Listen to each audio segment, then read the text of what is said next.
Добрый день, меня зовут Виктория Косик. Я сегодня сижу вот в таком вот... Я думала, что он черный, но оказалось, что он синий. Сижу в таком синем пиджаке. И это не просто так. Сегодня у нас будет очень любопытная тема. Сегодня мы поговорим про Ксюшу Бородину. И этот пиджак я надела не просто так. Во многих видеоразборах, точнее в таких видео, где я принимала участие в интервью, я заметила, что она всегда приходит в таком пиджачке черного цвета. У Басты, у Подольской, у Алены Блин, по-моему, Стрелецкой даже. У Ксюши всегда черный пиджак. Я не знаю, честно, насколько много времени вообще долго я смогу сидеть в этом черном пиджаке, потому что я записываю видео, и у меня с одной стороны свет, с другой стороны свет, и я включила кондей, потому что я не могу с таким освещением сидеть в чем-то теплом. Я уже сказала, что сегодняшняя тема, она будет на самом деле такой интересной. Буду сегодня разбирать Ксению Бородину. Я ее, честно, в жизни видела не один раз, и какое-то время... в общем, сейчас дальше так буду рассказывать, и вы поймете почему. У меня будет такой сегодня офигенный разбор. Я буду рассказывать факты из ее жизни, я буду разбирать ее личность, я буду разбирать ее склонности психологические, которые я замечаю по ее биографической истории. Также сегодня я буду рассказывать про ее личную жизнь, что самое вкусненькое. И все, что я нашла, в общем-то, на Колю, ее нынешнего мужчины, тоже немножко про него так расскажу, и некоторые свои гипотезы про их отношения и что же там сейчас у них происходит. Сегодня, кстати, к этому выпуску я посмотрела, я не знаю, наверное, штук 4, видео. Для меня это прям что-то вообще нонсенс какой-то, потому что намного проще для меня записывать видео. Просто сесть и рассказывать про какую-то тему там. Почему нужно ходить к психологу? Какие книжки прочитать на такую-то тему? А вот разбор какой-то личности, на это мне нужно все-таки больше времени. Не забудьте подписаться на мой YouTube-канал, пишите свои комментарии. Я замечаю и вижу, что вы очень активно обсуждаете там каждое мое слово, каждое, в общем, какой-то мой внешний вид и так далее. В общем, пишите, мне будет интересно. И не забудьте подписаться на мой телеграм-канал. В общем, если вам не лень. Я там пишу каждый день новые посты. Они коротенькие, они с моими фоточками такими симпатичными.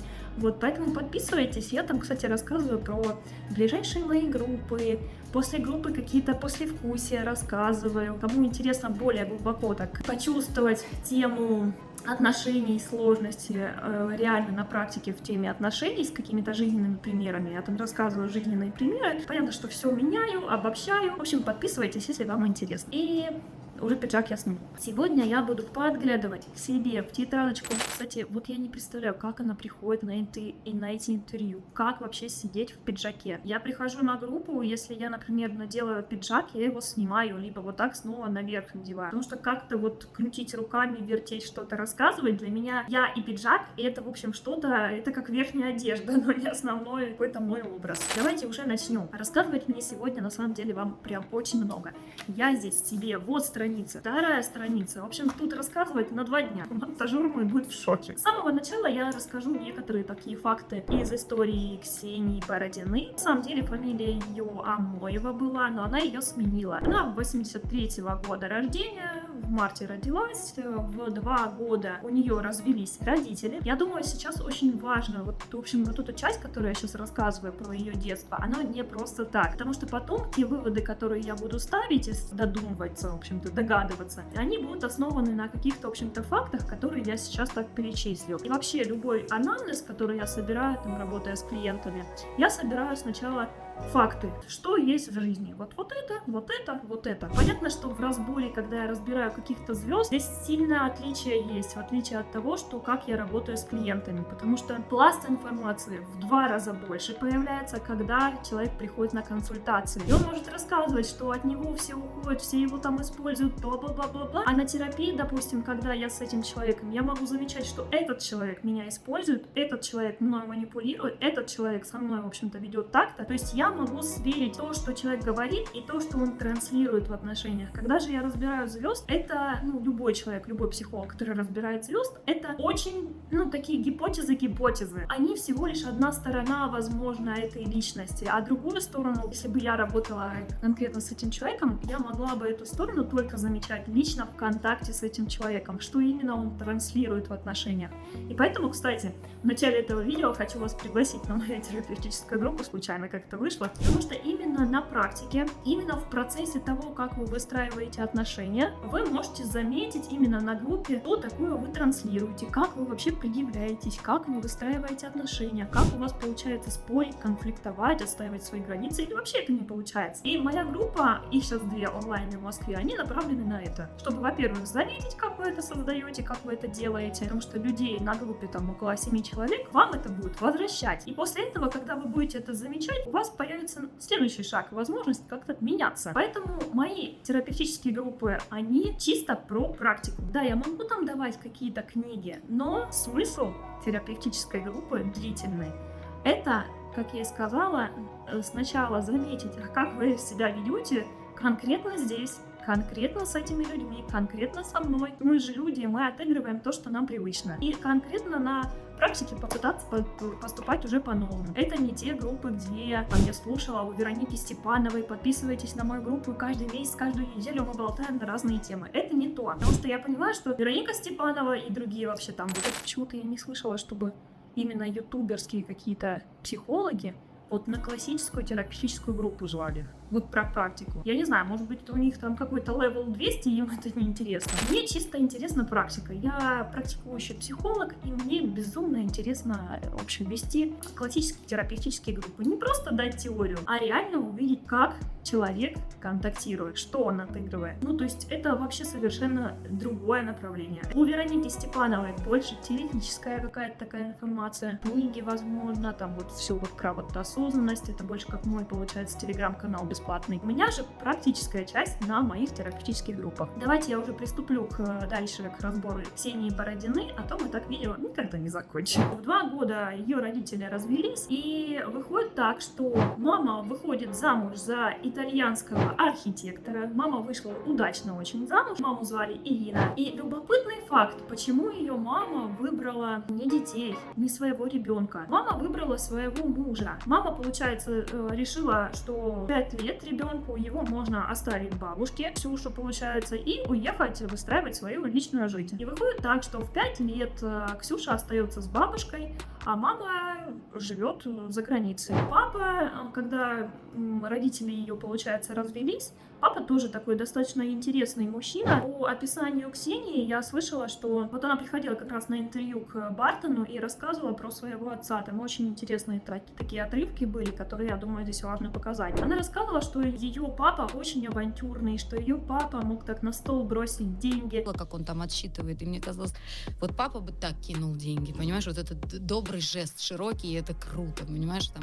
Ее папа мог вести себя так, знаете, на широкую ногу, таким быть показушным, показывать, какой он молодец, какой он такой вот резкий где-то, принимает резкие решения. Папа приезжал редко-редко и хвастался своим автомобилем. Папа периодически появлялся, когда покупал какой-нибудь новый глазастый Мерседес, хвастался мне им, вот мы ездили куда-нибудь за парк, гуляли, и дальше он уезжал, и следующая встреча была года через 2-3, он опять приезжал, принес пачку денег, и он говорит, это тебе. И мы что-то с ним поболтали на кухне, он ушел, я взяла все эти деньги, пошла всему двору, накупила конфеты. То есть я как психолог здесь вижу по описанию Ксении, какой ее психотип у ее папы. Это мужчина авантюрный, показушный, любит хвастаться, резко как-то себя вести, нестабильный и непредсказуемый. Если я перефразирую эти слова более таким психологичным языком, либо это истероид такой, либо это нарцисс. Уровень организации личности, так как нет стабильности, есть непредсказуемость, авантюрность, на пограничном уровне. То есть вот эта вот резкость, непредсказуемость, неожиданность, это вот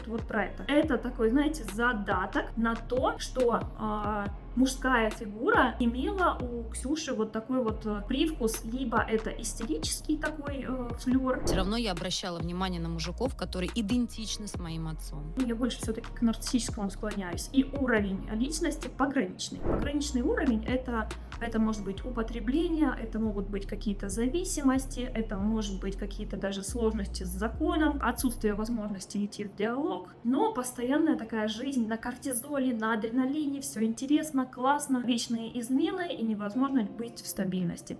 И меня даже вот тронуло, кстати, вот вот этот кусочек, который Ксюша говорила. Я узнала, что он сильно болеет. Тогда я все бросила, поехала в Грузию, приехала к нему. Он уже был парализованный, как бы у него был инсульт, он плохо соображал, но он меня узнал, у него слезы покатились. Я сама, честно, расплакалась, когда этот момент услышала, что ну вот так. Ну вот, к сожалению, вот такие люди, они не могут приближаться, они могут любить, да, но им очень даже невозможно, даже порой, смотря это какой уровень организации, насколько ПРЛ высокая. Человек любит, но, к сожалению, в каких-то таких коротких моментах на завершение жизни они могут в этом признаться и об этом сказать. То есть, ну вот настолько тяжело и больно проявлять любовь к своей дочери. Этот момент прям такой очень ранимый был для меня. Про маму я не могу чего-то такого сказать, вот кроме того, что мне вообще очень сложно понять, как это так, ты женщина, ты смогла выбрать уехать от своего ребенка и его оставить. Я знаю какие-то такие истории, когда у женщины не было денег, и она приняла решение оставить своего ребенка в детдоме, потому что вот прям вообще никак не может. Но здесь по анамнезу Ксюши я не понимаю, что вообще руководствовалась, чем руководствовалась мама.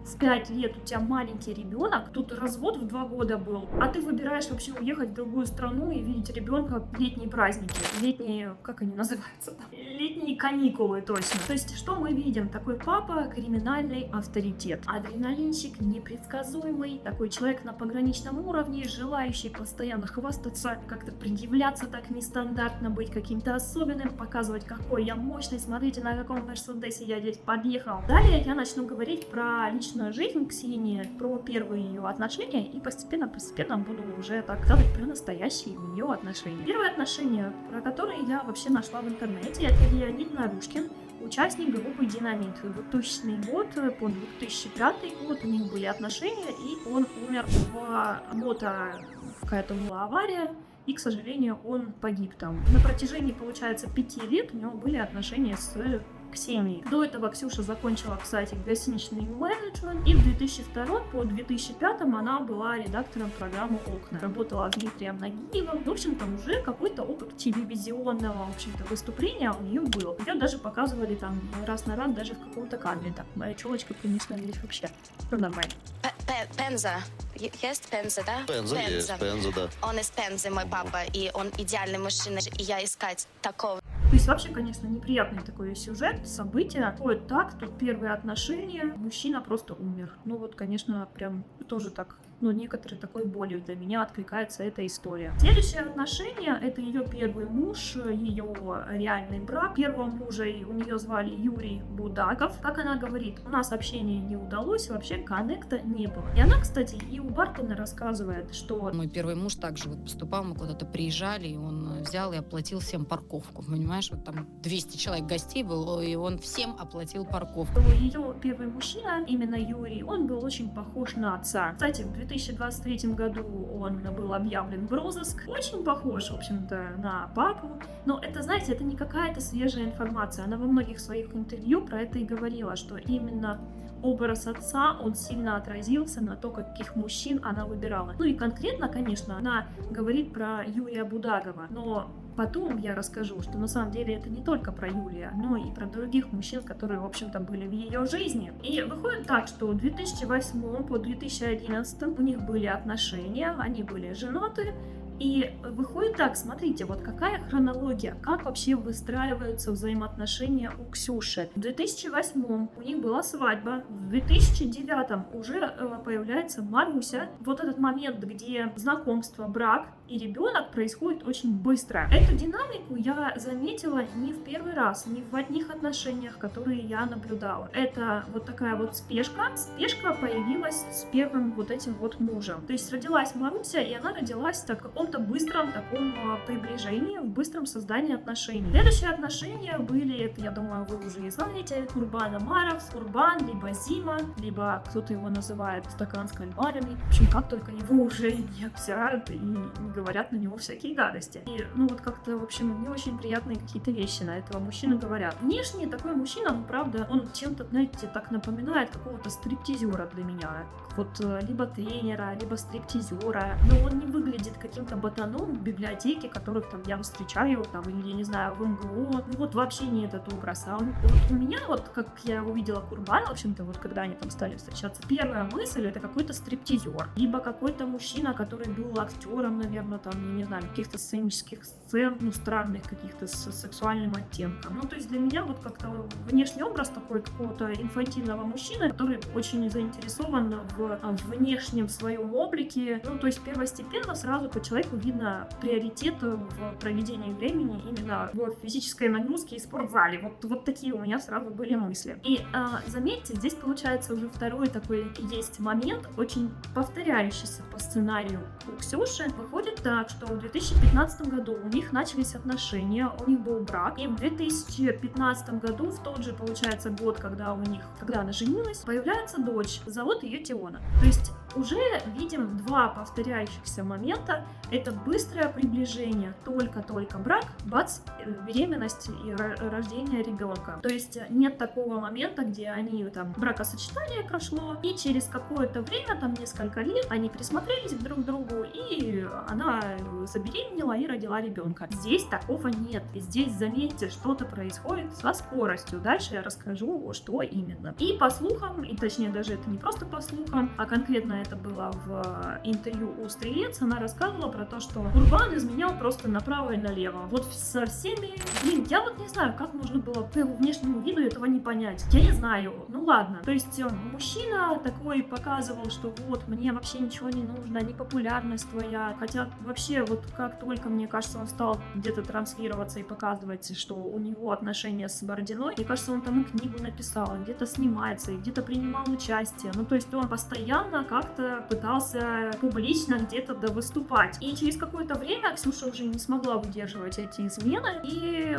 подала на развод, потому что не было искренности. Я, знаете, еще так тоже в этом месте думала, блин, вот представьте, вот вы встречаетесь с девушкой, которая такая состоятельная, обеспеченная, уверенная в себе, постоянно там что-то какие-то проекты делает, а я вот тут такой мужчина, сижу там накачанный. Для чего мне было бы необходимо изменять? Вот у меня первое, единственное, что вообще приходит в голову, из чего мне бы хотелось изменять, это про самоутверждение, про злость, про то, что мне где-то нужно получить некоторое выравнивание позиций. У меня здесь появляется гипотеза, что не сильно-то он, в общем-то, поддерживающий относился к росту и хорошей такой процветающей работе, и карьерному взлету, популярности Ксении Бородиной. Не просто так мужчина в таком количестве изменяет. То есть, видимо, как-то накапливалось это у него напряжение, потому что измена — это про сброс напряжения, про отсутствие диалога. Ведь есть пара, это не значит, что я там, знаете, сейчас культивирую, такая говорю,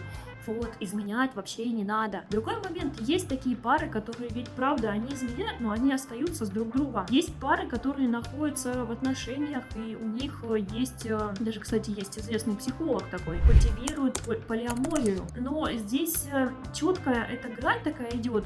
Если есть в паре желание изменять, допустим, у партнеров обоих или у одного, и они готовы идти в диалог, они готовы про это говорить, они не скрывают друг другу там, что им что-то не хватает, что они что-то хотели бы. Про это даже, по-моему, Вероника Степанова у себя в видео каком-то говорила, про то, что она своего мужа там говорила, да, хочешь изменять? Да, пожалуйста, ты мне главное скажи. То есть основной фокус, если в отношениях вообще есть диалог про то, что смотри, у меня потребность вот это не удовлетворяется, то мы будем с этим делать. Даже, кстати, по-моему, у Гауди тоже в семье он изменял своей жене, и она, в общем-то, ему это разрешала делать, потому что у них был диалог. И возвращаясь сюда в отношения Курбана и Ксюши Бородиной, диалога здесь не было. То есть я, как и говорила ранее, я не культивирую про то, что там измены не должны быть. Если у вас в отношениях есть диалог, если вы про это разговариваете и вы согласны оба на это не является изменой, это не является предательством. Но здесь мы видим про невозможность идти в диалог, про невозможность говорить, а что я хочу,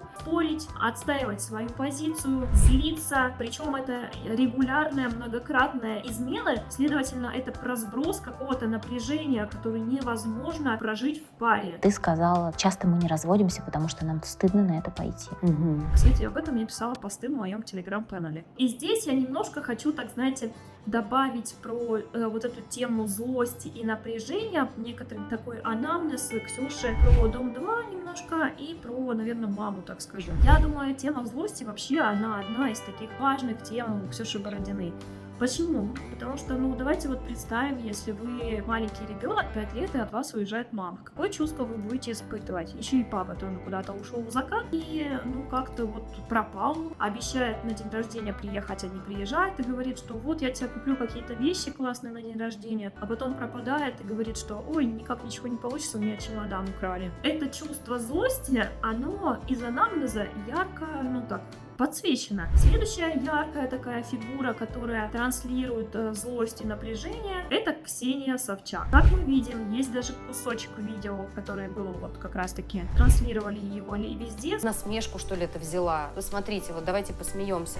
Потому что я работаю на стройке. Да, Я несчастная на стройке она работает, понимаешь, трудяшка. Это единственное, что умеешь, понимаешь, работать на стройке, потому что головой ты работать не умеешь. На себя посмотри. Где Собчак троллит, подавляет, унижает Ксюшу Бородину, где она просто с ней общается, ну я не знаю, ну это как-то даже странно. Телесно к ней подходит и как бычку какую-то такую включает и начинает на нее орать. Ксюш, лучше подводку учи про себя, чем тут припираться. Это нечеловечно, это, ну, то есть, это насколько нужно. Ну, про Ксению Собчак я отдельное видео сниму. Это, ну, такой взлом реально границ. Это про тему злости, про отстаивание границ, про то, как ты можешь вообще возвращать злость, говорить о ней, отстаивать свои границы. Да, Ксюша в этом отрывке мы видим, что она там говорила, да... Если ты начинаешь доводить человека, он уже нормально подводку никогда не скажет. Да хватит вообще ко мне придираться, да что ты сейчас тут выстраиваешь. И по сути, когда на человека так давят, когда как Ксения общается с Бородиной, они одна Ксюша и другая Ксюша, и тяжело говорить про это. Когда Собчак пытается наехать на Бородину, Бородина отвечает ей, но она отвечает, в общем-то, достаточно мягко, она не ставит ее на место. Честно, я безумно в этом месте, вот, ну, какое-то, знаете, есть такое чувство про, ну, некоторые, знаете, гордости, некоторой устойчивости у Бородины. Сколько терпения есть у этого человека, у этой женщины. Просто выдерживать вот такие вот наезды, реально наезды танка, где тебя просто, я не знаю, бетон как бы вмешивают, просто уничтожают. Я не могу сказать, что Бородина ничего не отвечает. Да, она отвечает, но она отвечает не на том уровне злости, нападения, как ведет себя Собчак. То есть Собчак на нее нападала уже телесно. То есть вот таким подходом, знаете, типа вот так вот прям близко становится, вот такая: почему ты, блядь, не знаешь этот куплет? Выучи его. Слушай, что-то отвечает, ну, как бы, но не на том уровне. Не про то, что вообще-то отойди от меня, вообще-то ты стала совсем близко ко мне. Я хочу стоять вот здесь вот. И ты меня не учи, как мне общаться. Если тебя что-то не устраивает вообще в твоей работе, работать со мной, обсуждай это с начальством. Уходи отсюда, меняй как-то. Вот я здесь работаю, тебя что-то не устраивает, ко мне не подходи там на метр, на меня, в общем-то, ко мне не обращайся на маты, либо я просто с тобой так работать не буду. В момент, когда она ушла, я как будто задышала и раскрылась, и мне стало полегче. Ну, потому что мне прям запрещено было говорить в кадре. Вот, ну, то есть в каком-то формате я, честно, я даже не знаю, как с Ксенией Собчак вообще работать. Вот это, ну, по сути, это работа, ну, вот если длительную работать с ней и делать какой-то проект, я думаю, ну, это что-то нереальное, это что-то невозможное. Да, можно один какой-то подкастик там снять, но по психотипу Ксюши Собчак, блин, ну, я не пожелаю кому-то работать с ней длительно. Ну, ребят, ну, то есть это садомазохисты такие. С Ксенией Собчак должны работать чисто такие садомазохистичные люди, которые, ну, вот будут терпеть, выдерживать, страдать, бояться сказать, у кого сложности с агрессией, у кого нет возможности отстаивать свои границы. Это второй человек в жизни Ксении Бородиной, который очень постарался так набрать эту злость, наконец-то поднакопить ее, потому что я, знаете, так приходят ко мне люди, там,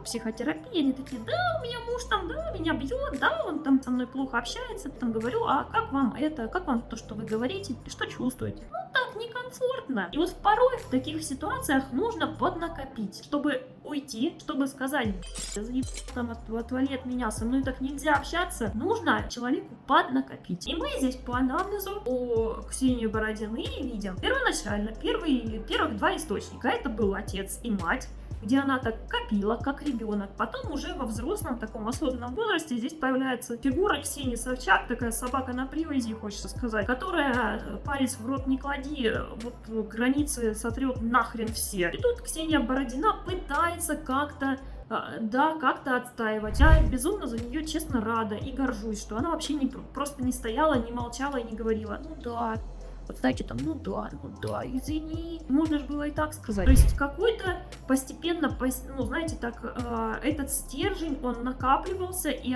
Ксения Бородина постепенно да что-то говорила. Тема злости актуальна, вот я как психолог, снова это же моя гипотеза, потому что терапии у меня с Ксюшей Бородиной нет. Я как вижу, тема злости вообще одна из основополагающих и важных тем в жизни Ксюши. Тема родителей, потом тема Ксении Собчак, и дальше момент это в личной жизни подавление своего этого чувства злости уже в отношениях. Я не знаю, что там было с Юрием Будаковым. У меня мысли такие, но сильно здесь много галочек и вопросов про то, что там тоже было подавление злости и не было диалога не просто так. Не было диалога, потому что вот как-то вот спорные, конфликтные какие-то моменты невозможно было с ним прояснять. Какие именно моменты, я не знаю. Следующий мужчина — это Курбан. Измена. Измена — это как выплеск напряжение в отношениях. Что тогда в тот момент с чувством злости делала Ксюша, я не знаю. Говорила ли она, выходила ли в диалог. Я видела даже какой-то видосик, кстати, когда Курбан, мне кажется, он поднабухался тогда, то есть или подвыпил, или поднакурился. И они там такие стоят, танцуют, он такой хватает, держит Ксюшу. Ксюша такая не поймет, что происходит. Он ее, то есть, знаете, так вот по телесным каким-то ощущениям он ее небрежно дергает к себе, с ней так танцует, пофигистично относится к тому, что она там на каблуках, что ей там может быть некомфортно, неудобно. То есть ему вообще безразлично как-то она. Он ее так дергает, она за ним такая, да. То есть по телесным каким-то таким моментам видно, что ее ведут, а она такая стоит, молчит и на камеру улыбается. Что я еще здесь не сказала про Курбана. Такой сексуальный, инфантильный мужчина, истероид, который хочет показаться. Вот, смотрите, какой я классный, какой я сексуальный. Такой направленный на женскую какую-то такую публику. Я не знаю, какая у него книга, но я не удивлюсь, что у него там какая-нибудь книга про отношения, про развести и про манипуляции. Я не знаю, можно, если что, здесь написать. Отсутствие близости у них в отношениях, отсутствие искренности, измены, невозможность, получается, идти в конфликт, невозможность проживать чувство злости и оставаться вместе с тем в отношениях, невозможно прийти к чему-то, то есть вот этот момент ссор и договоренности как-то у них он пошел в непонятно в каком направлении. Кстати, интересный был момент, когда Ксюша пришла к Стрелец и сказала про то, что он пришел ко мне на коленях, говорил, что я тебя люблю, а я узнаю, что, оказывается, он мне изменял с этой, и там этих девушек много. Человек до последнего, за месяц еще до этого стоял на коленях, признавался в любви, говорил, что если не я, он сдохнет. У нее не складывалось, как это вообще может быть, когда твой мужчина здесь рассказывает тебе одно, а по факту в жизни делает совершенно другое. То есть человек транслирует не то, что он говорит. То есть это такая маска. Это снова к вопросу про искренность. То есть было ли там искренность в их отношениях? Хотя Ксюша так и говорила, что там искренности, в общем-то, не было никакой. И еще более того, мне хочется, знаете, так сказать про то, что такая измена, когда Ксения публичный человек, известная личность, я бы даже, знаете, здесь отметила, что это некоторое такое публичное унижение. То есть это не просто одна измена или какая-то постоянная партнерша, девушка, которая есть у мужчины, и он вот с ней там параллельно ведет отношения. Нет, это про публичное унижение. И мы видим вообще на протяжении всей жизни у Ксюши эту тему унижения, некоторого такого мазохистического радикала, который прослеживается. Это в отношениях с Собчак, это в отношениях конкретно с Курбаном, это в отношениях с Юрием Будаговым, это в отношениях с родителями. То есть тема злости подавления и унижения. Ну и тема границ, конечно же, куда ж тут без нее. Далее я расскажу про нее как про личность, про то, что я вижу, какой она психотип там и какие некоторые качества личностные я в ней выделяю. И уже в конце расскажу про самого Николая, по личности, по качествам, которые я так наблюдаю у Ксюши Бородиной. Она реально много проектов вела и ведет. Этот «Дом 2» вечный. Я не знаю, сколько лет она там была ведущей. Мне кажется, это просто вечная история. Список проектов, он огромный. Это танцы со звездами, танцы без звезд, постоянно где-то в жюри принимает участие, к Басте приходила. В общем, проектов очень много. Я, следовательно, какое качество я здесь выделяю, что она невероятный трудоголик, что у меня вызывает очень много гордости и уважения. Ну, это то качество, которое не у всех есть. Это некоторая выдержка. Да, в этом качестве можно, знаете, так найти некоторую садомазохистическую, может быть, где-то нотку, где человек, если человек не умеет в этом месте заботиться о себе, замечать свое тело, замечать свой дискомфорт, замечать свое, что для меня это уже слишком, то тема высокого трудоголизма может быть вот такой достаточно разрушительной. Поэтому я, как уже и говорила, я в ней замечаю такого невероятно сильного трудоголика, сильную личность. И многое, честно, вызывает она у меня такое уважение. Она умеет считать деньги, она хорошо умеет зарабатывать. Как сейчас помню, в своем детстве я продала, за все лето я продавала на 500 евро. То есть это была огромная сумма. У меня отчим был в шоке. Еще я подрабатывала, так как я говорила по-русски, а очень много было туристов на острове Капри. Я подрабатывала в сувенирном магазине. Естественно, не работала там неофициально. Я просто задружилась с владельцем магазина. Я говорю, можно я буду переводить, помогать тебе таким образом? Он говорит, а я тебе платить денежку. Я говорю, ну так вот как бы... Идеально. Да. Она рассказывала про то, что она училась с такими детьми, у которых были и Гуччи, и Роликсы. Они были всегда очень хорошо одеты. Меня одевали в бенетоне. И так вот для Капри это было типа, знаешь, такой вот, то есть они были мажорами, а я считала, что несмотря на то, что да, простая девочка, да. Но при этом мне было пофигу, я умела находить общий язык со всеми. Вообще, мне так ее история очень знакома. Я помню, когда училась в МГУ, очень похоже у меня чувство было. Когда ты приходишь на пары, кого-то привозят на крутых машинах с водителями, с сопровождением, с охраной, а ты такой выходишь там, как-то, я не знаю, там в зале одеваешься, там в каких-то магазинах типа Бершка, и вот такую разницу финансового, в общем-то, расслоения, я не знаю, как по-другому сказать, расслоения разности, в общем-то, я тоже чувствовала. И Ксюша говорит, что ее, в общем-то, это никак не беспокоило, но она чувствовала и была в таком окружении, где в 15 лет детям могли родители покупать и роликсы, и хорошие подарки, и так далее. Там им сколько было, по 14, по 13 лет, у них были очки Гуччи, дорогие, там, не знаю, ролики. В общем, как по ее истории, она мне очень откликается где-то моей какой-то истории. И здесь немножко расскажу про то, что Ксюшу я видела в своей жизни неоднократно. Во-первых, каких-то таких моментов мы с ней какое-то время жили в одном и том же ЖК, и периодически я ее так видела. Было такое, что, черт возьми, ее водитель перекрыл мне мою машину, потому что она приехала, видите ли. Я прям зла была на это. Я хочу выехать, и, получается так, я была припаркована, я собираюсь выезжать, тут подъезжает машина, перекрывает мне дорогу, я, сижу такая, думаю, что происходит? Выпустите меня. Выходит Ксюша, у нее такое лицо недовольное, типа вот я вышла, я сижу, злюсь, думаю, выпусти меня, тут они вылазят, и получается, она вылазит из машины, выходит ее дочь, какие-то пакеты берут, я такая сижу, думаю, и когда же это уже закончится? У меня таких историй, когда я ее видела, они неоднократные. То в клубе, то возле дома, то у парковки, то сейчас в последнее время в Мегасе она выступала на конференции свою лекцию давала. Человеку в своей жизни, который в свое время отверг свою ценность. И для того, чтобы доказывать себе и убеждать себя, что я ценен и что я важен. Я не поняла, почему она вообще там лекцию давала, потому что там выступали преподаватели, ведущие тренера, давали статистику, научные исследования, клинические психологи были, психиатры. То есть конференция, она так и называлась, конференция по клинике. Тут почему-то в расписание поставили лекцию Ксюши от боли, по-моему, от боли к изменениям. Это вот что-то такое. То есть и название такое какое-то странное. Когда там названия были клинические случаи разбора, потом от боли, ну какое-то такое, знаете, как будто бы какая-то книга художественная. Ну и по сути она и лекцию также прочитала. Она сидела, точнее не сидела, стояла, читала по листику. Там не было никаких рассуждений. Точнее, там было очень много рассуждений, но там не было никаких исследований, там не было никакой статистики, там не было никаких научных открытий. Хочу сделать акцент на том, что ничего плохого в том, чтобы быть ценным и важным, конечно же, нет. Это очень важный фактор. Конечно же, нет ничего плохого в стремлении к успеху, желании выигрывать, конкурировать и вообще соревноваться. Это нормальная часть нашей жизни.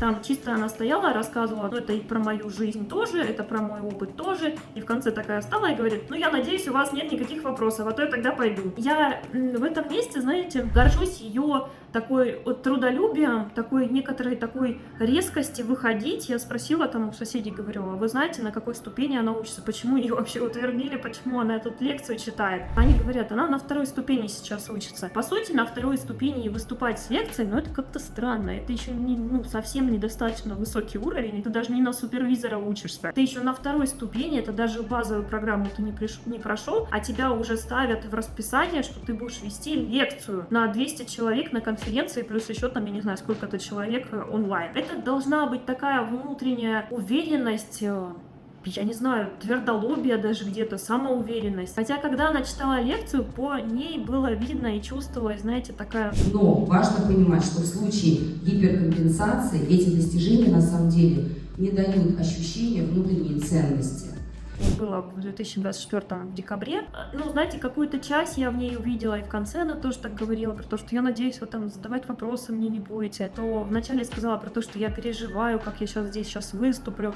То есть она такая ранимая, чувствительная, такая, ну, в чем-то беззащитная, но в то же время идет как танк. Вот, это реально крутые качества. Но я не понимаю, как так. Как я уже и сказала, как ее допустили вести лекцию. Возможно, это просто, ну, это такой классный маркетинговый ход. Вот смотрите, у нас даже выступала Ксения Бородина. Ну, блин, наполненность этой лекции была ни о чем, ни о чем. Она постоянно развивается. Она, кстати, получила повышение квалификации в МГУ. Я тоже, если что, так скажу, я тоже постоянно развиваюсь. Я, как и Ксюша, достаточно требовательная. Я не считаю, что повышение квалификации в рамках 1 года подготовка не является достаточно сильной базой для того, чтобы ты дальше работал как психолог. То есть необходимо закончить магистратуру, а именно минимум очного образования, минимум 3 года.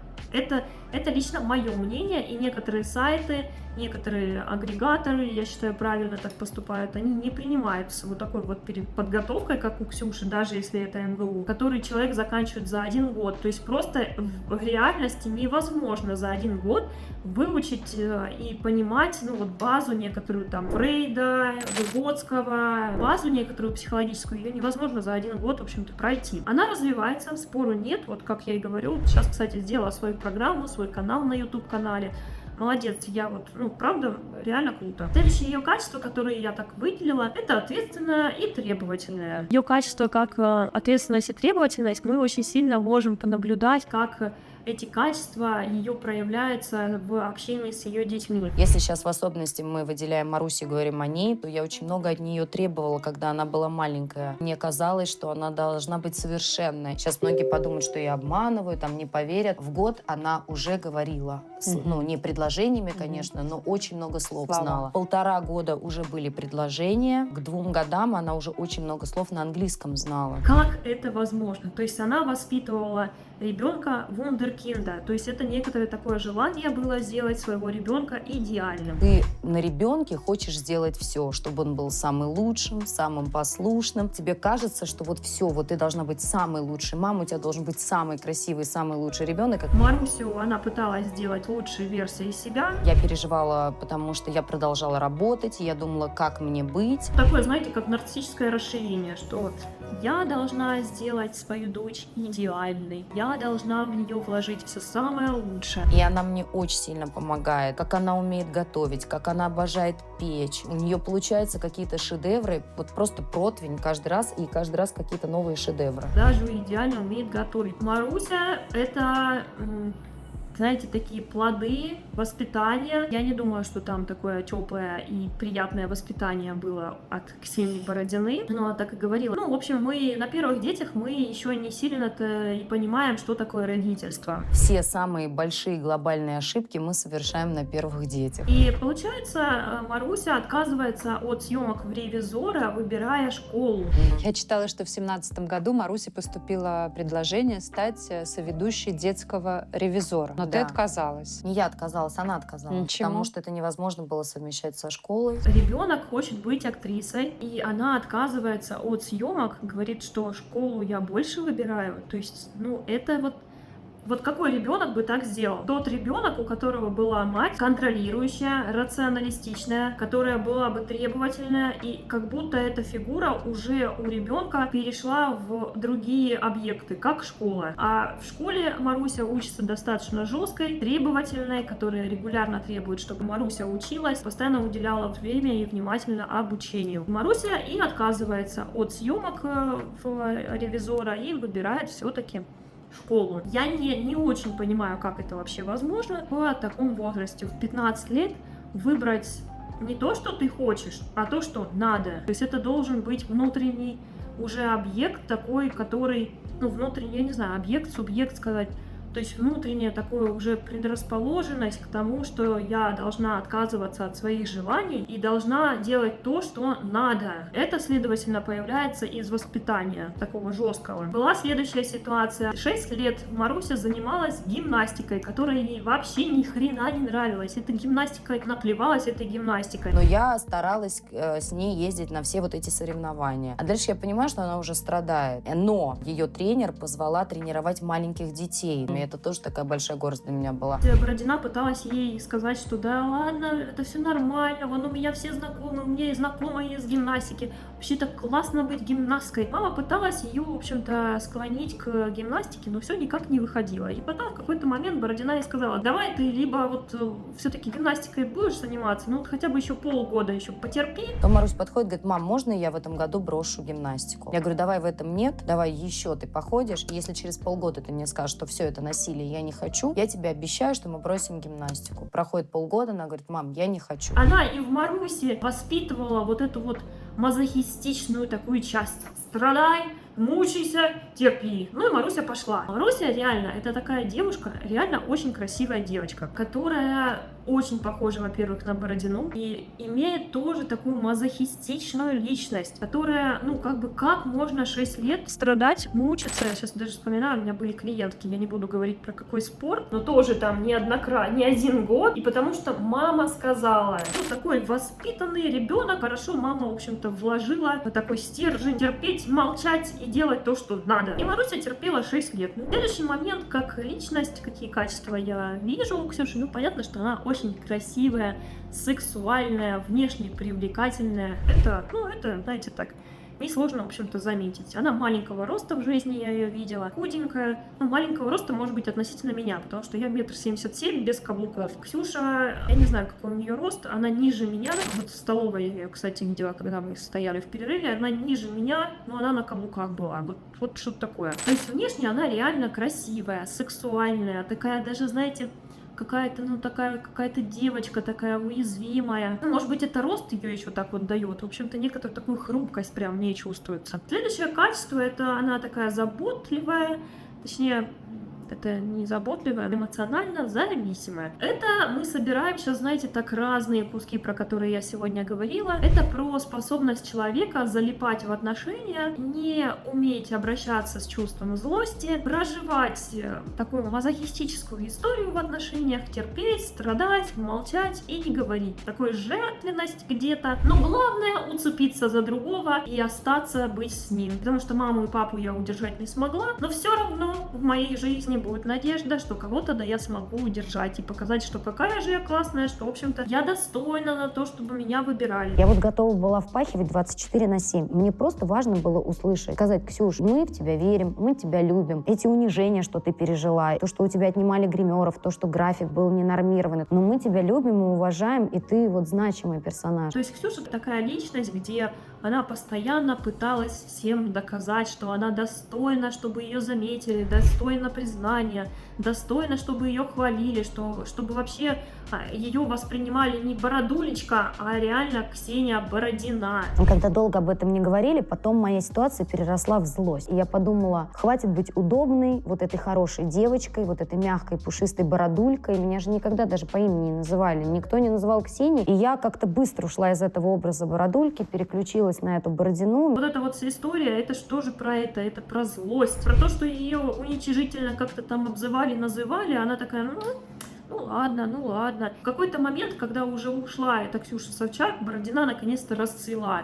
Но она расцвела не так, что, знаете, так вот, расцвела она попозже, получается, уже когда про это чувство злости она прожила и стала его отыгрывать. Первое время, когда Ксения ушла, меня, наверное, может, в какой-то момент чуть-чуть и заносило. Мне кажется, Ксению стали воспринимать как какую-то штуку, и не просто так, потому что она на момент, когда ушла Ксюша Собчак, она накопила столько злости к ней, к организаторам, к режиссерам этого проекта «Дом-2». Уничижительно с ней как-то общались, как-то к ней относились не очень приятно. И она в какой-то момент стала, в общем-то, такой штукой. То есть эта накопленная злость стала из нее просто вылезать. Какую еще личность я в ней так вижу? Какие качества? Ну, как я говорила, такая понимающая, чувствительная, удобная тем, что она как-то подавляет, в общем-то, свою чувствительность, ставит другого в приоритет, у нее включается эта программа лишь бы удержать другого. Унижение часто испытывает в отношениях, потому что она не замечает свою чувствительность, не замечает, что ее границы нарушаются,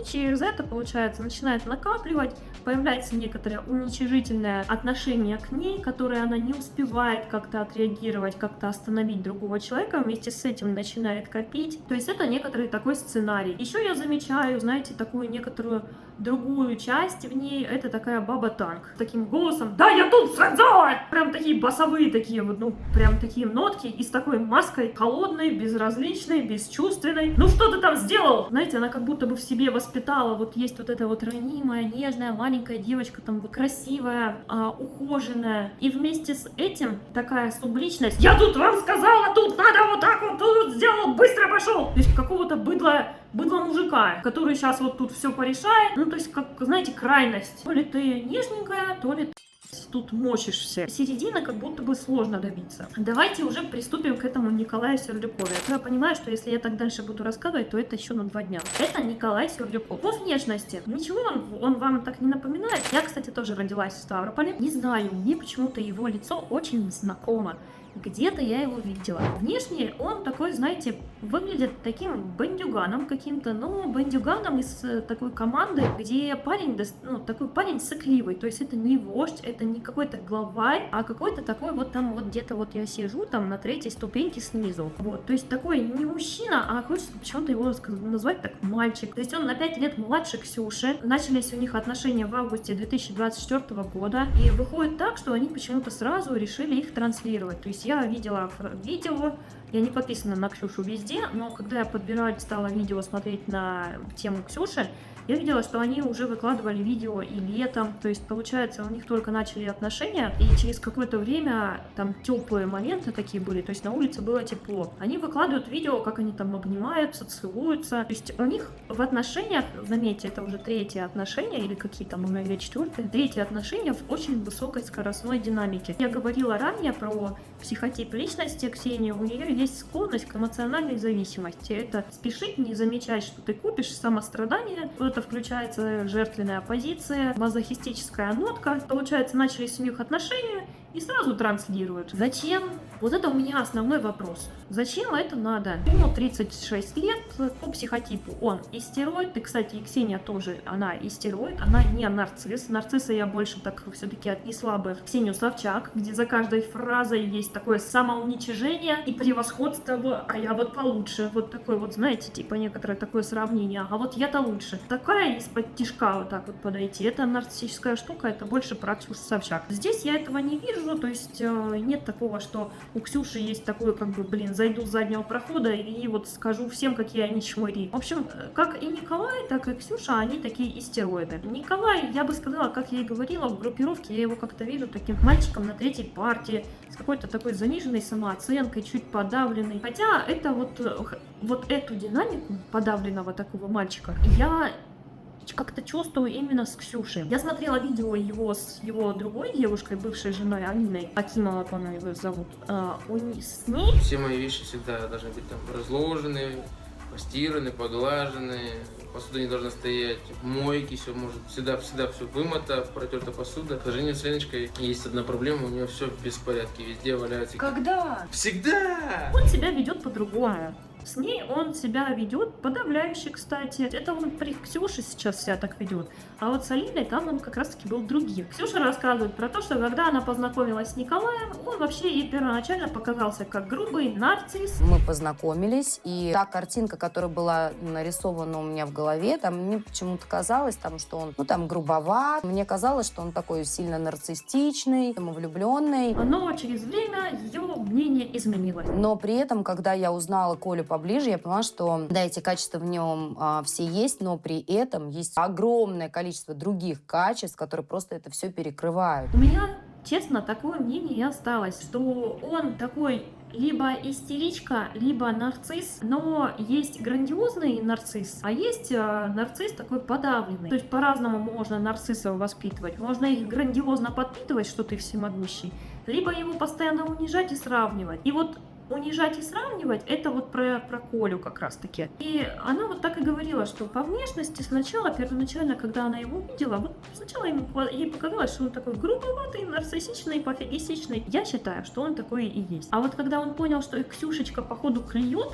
вот оказывается, что Ксюша на это все включается, он тогда и понял, кажется, я все правильно делаю, кажется, я правильные шаги делаю. И начал эту дудку, в общем-то, и гнать. Играть под некоторый сценарий, который Ксюша так включалась, и он такой, значит, правильный шаг. И вот сейчас она включается. То есть, начинал подыгрывать. Потом она говорит, на самом деле он веселый. Я видела, насколько он человечен, как он привязан к ребятам. У него от защитной реакции, видно, вот первое впечатление он дает о себе вот такое. То есть вот он так себя ведет, когда люди понимают, что с ним не хочется сближаться. А потом, когда люди начинают узнавать его поближе, они вообще другие вещи говорят. Он заботливый, он человечный. И вообще мы болтали до 5 утра, и у нас такие разговоры были, бла-бла-бла. Вообще все шикарно. В моей жизни были истории, когда я для себя решила, что я больше не хочу мужчину, который, очень такой нарциссичный. Мне нужен был человек, который будет в моей тени. Сейчас так и есть, кстати. Ее мужчина пока что в ее тени. И вообще и Курбан тоже первоначально был в ее тени. То есть, чтобы подписаться и вписаться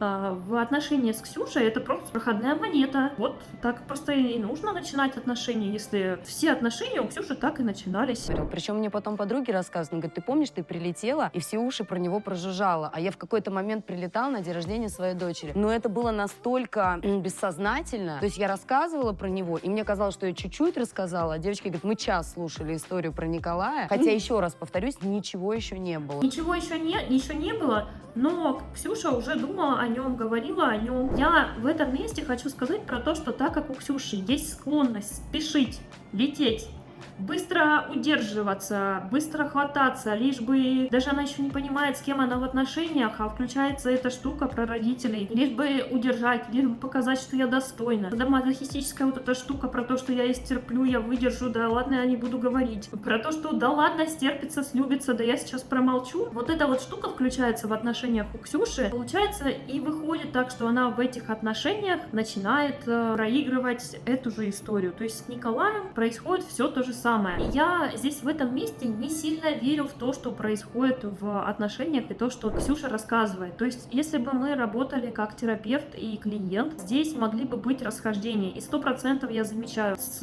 эмоционально зависимыми людьми так и происходит. На терапию приходят эти люди и рассказывают про то, что как они влюблены, как все классно, как все идеально, какие все классные у меня отношения. В реальности, как я работаю с эмоционально зависимыми, возвращаю их в реальность. Сколько месяцев вы вместе, что ты хочешь от него уже детей. Там такие фразы. Сколько месяцев вы вместе, что вы уже хотите вместе жить. Или что вы уже живете вместе. То есть у них вот это вот включение, что я должна держаться за него, я должна схватиться, я очень спешу в эти отношения, но еще человека не знаю, я придумываю какой другой классный, шикарный, как он вообще молодец. Это про эмоционально зависимых. Поэтому вот эти вот истории, какой он молодец, какой он шикарный, какой он классный мужчина, какой он заботливый. Посмотрите видео этого же Николая с ее бывшей женой, где он ее пассивно-агрессивно унижает. Ну, как я говорю, мальчика и девочка. А если будет 2 девочки? Я, по-моему, ответил на твой вопрос. Ну, будет 3-й, значит, ребенок, пока не родится мальчик. Если у меня все Я не девочки думаю, что будут? так все плохо, у тебя там печально. Это у тебя плохо, от тебя зависит ребенок, полребенка. Прикольно. Почему он это сказал? То есть такой пассивно-агрессивный тип.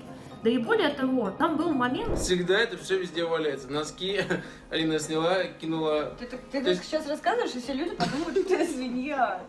Зачем ты это делаешь? Но это же неправда. Он требует от Ани, от своей бывшей жены, чтобы она убирала, чтобы все было чисто. Вместе с этим... Посуду мою я Зачем один. ты врешь? Но Я с тобой больше не буду записывать влог. Слава богу, если это расскажу, все. Рассказывай. Но это последний наш Да, влог, потому что да. ты врешь. Я уверен, вот ребята это скажут. вот это вот та самая... Нет, ты мне черта, сказала, когда ты вот хочешь себя преподнести, так превознести перед всеми. Что мы в этом видим? Да, что у них в быту были некоторые сложности, были некоторые проблемы. Ой, смотрите, Ребят, какой Алина хороший, очень какой хозяйственная, очень вкусно готовит. А что, я Убирает не всегда. вкусно готовлю? Вкусно готовишь, я То тебе есть ты неправду с правдой говоришь так, поэтому моя правда считается как будто неправда. Нет, а мне больше всего раздражает, то, что Алина никогда не моет свою обувь. Где каждый вообще моет сам за собой. И он, Николай, из такой требовательной семьи, где все должно быть убрано. И Николай не убирает и не помогал своей бывшей Алине, а требовал и сравнивал ее, и рассказывал, и обесценивал ее, что она ни хрена не убирает. И если правда качества такие, как забота, в Николае. Я сомневаюсь. Какие же качества я вижу по этим фрагментам, именно по этому диалогу с его бывшей? Что он требовательный, что он хвастливый, что он любит оценивать, обесценивать и сравнивать. Вот эти качества я видела по этому видео. Еще я видела, что Алина очень похожа на Ксюшу по бровям, по волосам, по цвету, наверное, волос. Ну вот что-то какой-то у них фактура какая-то есть. Еще некоторое сходство я вижу, что как и у Алины, так и Ксюши у них нет отца. То есть вот этой вот какой-то вот темы границ, вот что-то как-то у этих девчат, видимо, что-то с ней интересное происходит. У нас держит в этих отношениях любовь, то что, ну, я, например, не могу там представить себя в это время без Алины. Я же там привык, мне интересно. С Алиной вообще очень интересно. У нее постоянная работа, у нее такой интересный. Какие-то поездки всякие, Да. какие-нибудь ресторанчики. Да, Алина очень выгодная в этом плане. Еще интересный кусочек был. Алина очень выгодная тем, что она интересна и то, что она развивается. Такая фраза присуща нарциссам вообще. Людям, которые любят использовать. Потому что такая фраза сказана «выгодно». Она мне выгодна. Я не знаю, я не могу...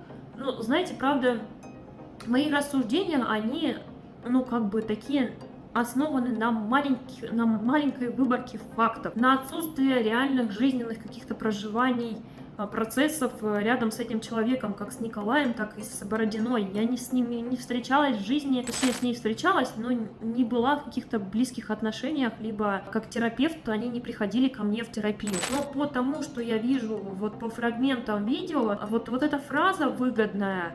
А в терапии часто у меня так говорят нарциссы. Люди, которые привыкли строить отношения без эмоционального включения, где привыкли выстраивать объектные отношения. Ты мне, я тебе. И он, в общем-то, так и выстраивал отношения с Алиной. Мы встречаемся там с моей мамой, еще с кем-то. Каждый раз одно и то же. Он ей рассказывает о том, что я ничего не делаю. Не, она сейчас уже достаточно... Один раз помоет посуду, все, всегда он моет посуду. Ты убери здесь, я уберу тут.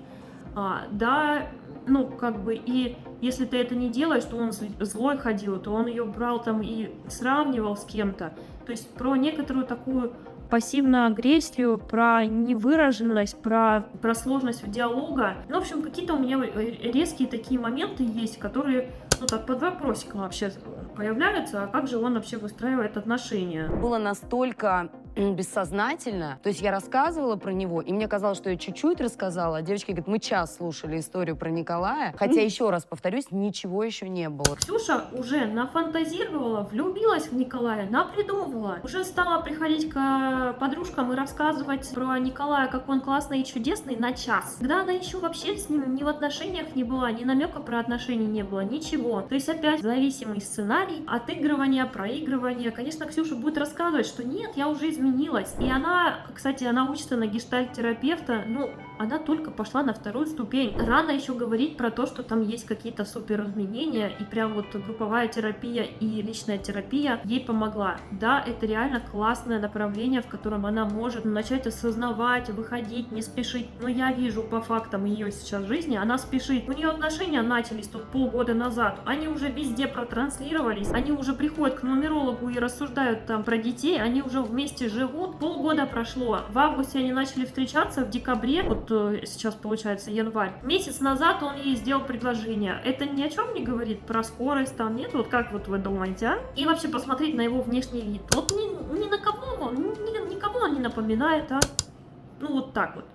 Бандюгана какого-то такого вот нет. Еще интересный факт, который так вот появляется, я точнее его заметила. Коля выбирает каких-то таких медийных девушек. Как я и говорила раньше про интервью, такой диалог со своей бывшей, про слово «выгодное». Как-то я вижу, что он выбирает таких активных, публичных, более известных девушек, которые зарабатывают, которые, в общем-то, в чем-то да повыше его. У нумеролога я еще, знаете, так обратила внимание, как они сидят. Ксюша вообще села вообще неудобно. То есть она общается с нумерологом вот так. Он сидит прямо напротив, получается, нумеролога. Ему не нужно там разворачиваться, поворачиваться, как-то вот там менять свою позу. Ксюша же сидит, она сидела там неудобно. Как ей это? Да, они там сидели на подушках, там облокотились, но самая неудобная поза из всех на этом кадре была у Ксюши. Это снова про накопление, потому что Ксюша трудяжка. Ксюша реально, ну вот как я вам и говорила, у меня много гордости к ней, к ее выдержке, к ее терпеливости. Но вместе с этим этого так много, что это уходит в крайность, что она не замечает, как она много отдает и как ей на самом деле сложно брать и просить. Почему люди, которые имеют колоссальные возможности, не хотят тратить на меня деньги? Так удивительно, потому что есть девушки, которые ничего не делают, и им прям, вот знаешь, к ногам. А я, которая не умеет просить, и в принципе об этом не говорит частенько, попадала в какие-то неловкие ситуации. Я Бартону такой вопрос задала. Вообще, как ты думаешь, почему вот у меня такие сложности есть с мужчинами, что состоятельные, обеспеченные мужчины вот как-то меня финансово-то мне не помогали? У всех почему-то ассоциации, что у меня обязательно какие-то там необеспеченные мужики и так далее. На самом деле у меня разные мужчины были в жизни, но поведение у всех, как правило, было одинаково. Ну, как-то вот выходит так, что меня не одаривали какими-то подарками. Она там рассказала, что приезжал ее мужчина, показал, что он дарит телефоны, айфоны всем своим близким и знакомым. И он так открывает багажник, говорит: смотри, айфоны новые. Я говорю: ой, классно. Он говорит: да, купил вот маме, там, секретарши. И это ты начал перечислять, кому он накупил этих айфонов. Я говорю: круто. Он говорит: да. Я говорю: ага. И вот так мы стоим. И он закрывает багажник. И ничего ей не подарил. А через время, когда она сказала: извини, у нас ничего не будет, он начал ей дарить подарки. Приходит и говорит, и задает вопросы Бартону, почему у нее так происходит. И я могу, кстати, ответить на этот вопрос, потому что Ксюша, она такая трудяжка, она такая, лошадь, такая вот сильная. И моя гипотеза в терапии была бы с ней про то, что ей сложно быть слабой, сложно быть уязвимой, сложно быть нуждающейся рядом с мужчиной. То есть вот эту вот часть транслировать, где я все могу, где я все вообще там все на скаку, в общем-то, остановлю, где я такая бой-баба, эта часть у нее есть. А другой момент, а может ли она в отношениях просить. То есть, смотрите, если бы она этому мужчине, который показал ей эти айфоны, 210 айфонов, открыл свой багажник, если бы она задала вопрос, или так спросила, а мне тоже вообще айфон нужен, мне было бы приятно, если бы ты подарил. Вот если бы она такую фразу сказала, то на это должно было бы быть, нужно было бы показаться некоторой такой, слабой, где-то уязвимой, где-то нуждающейся, правда. И не испытывать так много страха, что другой человек может уйти. А у нее, видимо, этот страх базовый есть, что ее могут покинуть. Потому что была история с мамой, с папой, которые пропали и сказали: доченька, вот тебе бабушка и дедушка, вот живи, раз ты с ними. Он настолько уверен в себе, и настолько этот 100%. мужской стержень четко стоит внутри него, что он понимает прекрасно подать чашку кофе, или, не знаю, понести пакет, или помочь налить чемоданом. кому-то вина из друзей, или налить например, кому-то... пожарить мясо, грубо говоря. Некоторые считают это там не очень приятно, и типа не по сеньке шапка вот такими вещами заниматься. то есть я делала дома Зазорно. мероприятие, помогала сильно Марусе, там все, но Коля вообще ни разу не присел. Это Брал очень тарелки, важно, он там конечно. мясо пожарил, всем что-то... Оля мне Орлова говорила, говорит, я не успевала, говорит, у меня кола закончилась. закончится, раз Коля уже стоит там с бокалом, с стаканом Это этой так колы. мило. Да. Это правда, это не выдуманная история. Он такой вот удобный, он такой убирающий. Я в это не верю. Я бы, знаете, даже так сказала. Первые полгода, даже первый год, то, что вам говорит созависимая девушка или созависимый мужчина, делите все на 100. У них меняется, у них происходит подмена реальности. И чтобы их вернуть в реальность, нужно задавать те вопросы, которые я вам рассказывала. Потому что автоматически просто на глаза появляются шоры. То мы говорим на одном и том же языке, мы понимаем друг друга, мы друг друга знаем всю жизнь. То есть там включается механизм, страх от того, что тебя предадут, от того, что от тебя уйдут, от тебя откажутся. Она еще этого человека не успевает узнать, а уже появляется эта шора, это чувство страха про то, что от меня уйдут. И она начинает цепляться. И психика реагирует так, что она вытесняет все негативные моменты. И это так и есть. Это со стороны кажется странным. Но когда человек эмоционально зависимый, склонный к эмоциональной зависимости влюбляется, у него реальность просто к херам уходит. Он не видит реальности. Он видит то, что он хочет видеть. И это будет происходить в первый год. Но у Ксюши есть стандартный сценарий. Спеши первый год делать детей, в первый год выходить замуж. Сейчас с этим Николаем они пошли к нумерологу, там уже такая тема была. А что там, дети, а хотите вы детей? Вообще эти вопросы поднимаются, а как там, а что? И нумеролог говорит, там тебе нужно до твоего дня рождения жениться и детей, чтобы забеременела. Он такой, ну да, ну сделаем. Что происходит? Вы в отношениях полгода, тут ты сделал предложение, даже еще полгода не прошло. Что происходит, хочется сказать. Но это на самом деле нормально для эмоционально зависимых. То есть у нее просто, видимо, пока накопительный процесс. Вряд ли это у нее идет сейчас по новому сценарию, это просто старый сценарий. Ксюша, конечно, говорит, что я изменилась, психотерапия меня изменила, терапия меня изменила, гештальт меня изменил. Но это не так. Я вижу сейчас тот же сценарий. И это супер, что она ходит в терапию, это супер, что она пошла учиться, но то, что она столько учится, это еще... Но этого недостаточно. Этого пока недостаточно. Это всего лишь первые шаги, это всего лишь базовое образование, которое сейчас она получает. Женщины, которые разводятся, как правило, сразу после встречают точно такого же. Конечно. То есть это как магнит, понимаешь? Когда у тебя есть проблема, если ты ее не решаешь с помощью психологии, тогда что происходит? Этот магнит притянет ровно такого же. И со мной то же самое было. То есть ты ошибешься дважды. Но в то же время я вижу этот повтор. Это так и есть. У нее, как мы видим, по фактам снова опираемся, у нее сейчас высокая скорость. Вот на что я опираюсь, когда я говорю, что это повтор. Первое, это высокая скорость. Второе, зачем она стала публично про него говорить. Да, он истероид, да, он такой парень, который... То есть она сразу выбрала мужчину, который хочет через социальные сети, через блогерство, через медийность развиваться. Почему они не пришли к тому, что, смотри, я буду с тобой в отношениях, но я буду на равных с тобой. Вот есть наши отношения, и давай, вот ты занимаешься своей деятельностью, я занимаюсь своей. Чтобы мы не были никак привязаны. Я не буду ничего рассказывать про тебя. Ты занимайся своей. Вот ты хочешь быть блогером? Будь. Я хочу быть ведущей, я буду. Но я не, она бы так сказала, если бы это было в ней сценарии, про то, что я не против, но медийно как-то говорить про наши отношения и медийно, следовательно, тебе помогать, следовательно, быть твоей мамой, следовательно, а это какие-то временные, следовательно, отношения, где он, невозможно, а сейчас будет, мое такое дальше представление, как будут развиваться эти отношения, то он просто получит эту медийную славу и от нее уйдет. И вот если бы в начале отношений это было проговорено про то, что смотри, у меня нет цели быть в отношениях для того, чтобы ты медийно вырос. У меня есть отношения, и у меня есть цель быть в отношениях как женщина. У тебя своя жизнь, у меня своя жизнь. У меня свое развитие, у тебя свое. Нас объединяет там сейчас, возможно, секс, но выходит так, что Николай появляется в жизни у Ксюши, и он ходит с ней везде. Он, какой-то, знаете, такой вот, как будто помощница. Он во всех передачах, он везде вылазит, он везде есть. Начни развиваться сам. Зачем тебе, Ксюша? Он реализовывается через нее. Для чего тебе? Для чего тебе, как мужчина, потом самому себе знать, что я этого добился благодаря своей женщине? Зачем? Что я узнала о Коле? Что он 82-го года, что он младше Ксении на 5 лет, что он из Ставрополя, что первоначально он хотел быть актером, а пошел учиться на юриспруденцию, ну и через время стал блогером. Вот, у него было много проектов, «Влюбись, если сможешь», 2002, «Вызов» 2023, «Последний герой» 2024. И у него есть дочь от прошлого брака. То есть я склоняюсь по психотипу, что он все-таки такая истерическая личность. То есть он такой нарциссический, либо истерический. В общем, вот что-то вот про явное такое похвалиться, как-то вот показать, какой я. Это снова же про нотки папы Ксюши Бородиной. Вот вспомните, как она рассказала про своего отца. Очень похож Николай по описанию. Вот, ну вот правда. Поэтому, наверное, на этом я уже буду заканчивать это видео. Надеюсь, вам видео это понравилось. С вами была Виктория Косик. Не забудьте подписаться на мой YouTube канал.